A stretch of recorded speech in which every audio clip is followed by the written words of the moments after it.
中国官方新地图法规定，俄占中国8地必须标注中文地名，很多人都理解错了。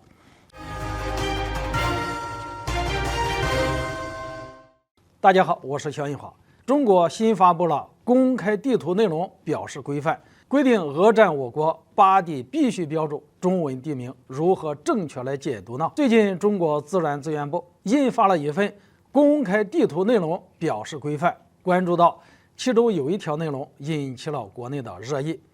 其中的第14条规定了8个地方的地名都需要加括注表示，而这8个地方无一例外都是当年俄国从中国手上夺走的地方，包括我们熟知的海参崴、库页岛等地区。也就是说，在标注这些地名的时候，我们需要额外标注上中文的地名，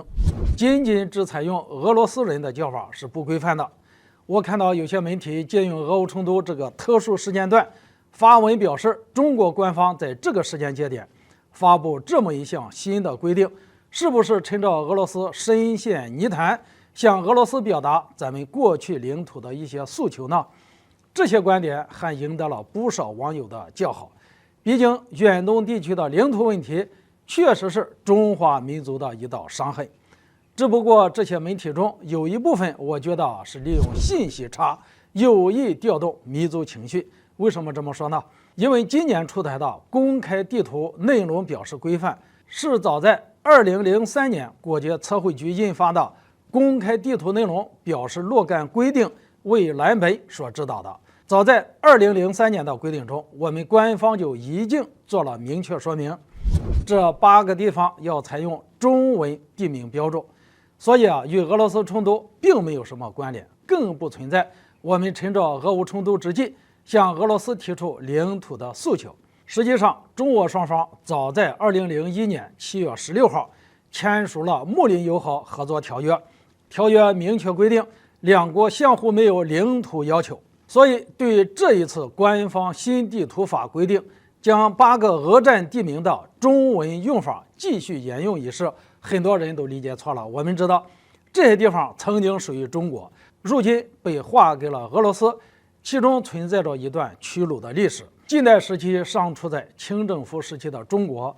国力衰微，沦为帝国主义宰割的对象，其中以沙皇俄国抢走的中国领土最多。沙俄曾通过1858年的《瑷珲条约》与1860年的《中俄北京条约》，在清政府手中割走了150多万平方公里土地。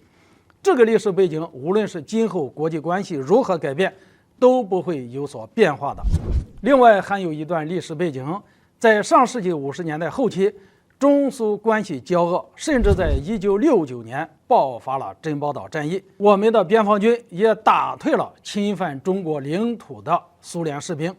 而在1972年，也就是珍宝岛战役爆发3年后，苏联开始大批量修改远东地区的地名，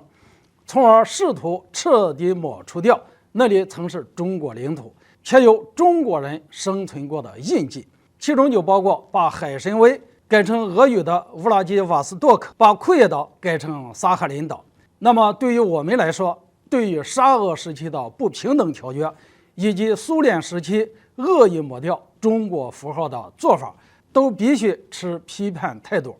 并非是因为国际背景什么的，而是此事本身就被我们定性的。如今我们在地图上标注中文叫法，也就是为了告诉我们的后人，这些地方曾经就是中国人居住的地方，也是有过一段屈辱历史的印记，激励着我们后人奋发图强，砥砺前行，建设我们强大的祖国，保护好我们的家园。好了，今天就说到这里，咱们下次见。